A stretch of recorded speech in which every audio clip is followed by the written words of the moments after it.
സഹകരണ സംഘം സെക്രട്ടറിമാരുടെ ഏകദിന പരിശീലന പരിപാടി സംഘടിപ്പിച്ചു. ഹോസ്ദുർഗ് സർക്കിൾ സഹകരണ ഓഫീസ് ഹാളിൽ വെച്ചാണ് പരിപാടി നടന്നത്. ഹോസ്ദുർഗ് വെള്ളരിക്കുണ്ട് താലൂക്ക് പരിധിയിൽ വരുന്ന സഹകരണ സംഘങ്ങളുടെ സെക്രട്ടറിമാർക്ക് സഹകരണ നിയമം ഭേദഗതിയുമായി ബന്ധപ്പെട്ട് സഹകരണ സംഘങ്ങളുടെ നിയമാവലിയിൽ വരുത്തേണ്ട മാറ്റങ്ങൾ ബോധ്യപ്പെടുത്തുന്നതിനായുള്ള പരിശീലന ക്ലാസ് നടന്നു. വിവിധ സഹകരണ സംഘങ്ങളിലെ 120 സെക്രട്ടറിമാർ ക്ലാസ്സിൽ പങ്കെടുത്തു. ഹോസ്ദുർഗ് സർക്കിൾ സഹകരണ ഓഫീസ് ഹാളിൽ വെച്ച് നടന്ന പരിശീലന class Hosdurg assistant registrar P Lohithakshan ഉദ്ഘാടനം ചെയ്തു.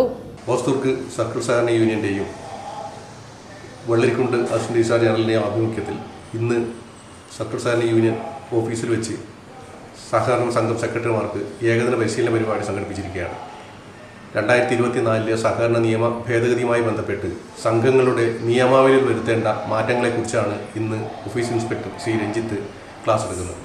എല്ലാ സംഘങ്ങളിലെയും നിയമാവലിയിൽ പ്രസ്തുത മാറ്റം വരുത്തേണ്ടത് അനിവാര്യതയായതിനാലാണ് ഹോസ്ദുർഗ് സർക്കിൾ സഹകരണ യൂണിയന്റെ ആഭിമുഖ്യത്തിൽ ഈ പരിശീലന പരിപാടി സംഘടിപ്പിച്ചിട്ടുള്ളത്. എല്ലാ സംഘ സെക്രട്ടറിമാരും യോഗത്തിൽ സംബന്ധിച്ചിട്ടുണ്ട്. സഹകരണ യൂണിയൻ ഭരണസമിതി അംഗം പി കാര്യമ്പു അധ്യക്ഷത വഹിച്ചു. ഹോസ്ദുർഗ് അസിസ്റ്റന്റ് രജിസ്ട്രാർ ഓഫീസിലെ office inspector P Ranjith class കൈകാര്യം ചെയ്തു.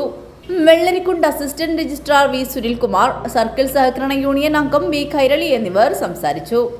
News bureau, Kanhangad.